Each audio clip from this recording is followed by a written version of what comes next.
Двигатель поработал около 20 минут. Температура охлаждающей жидкости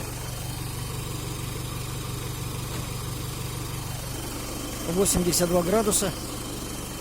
Прогретый двигатель на холостых оборотах.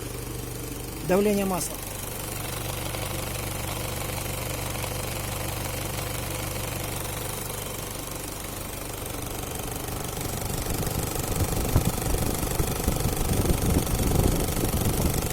Через это время работы ТНВД до сих пор сухой. Контур гидроусилителя мы залили декстроном, поэтому он работает со своей смазкой.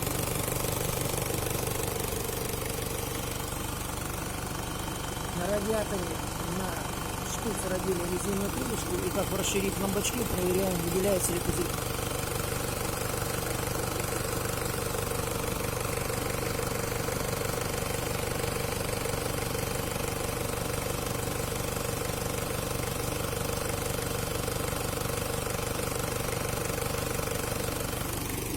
Чисто.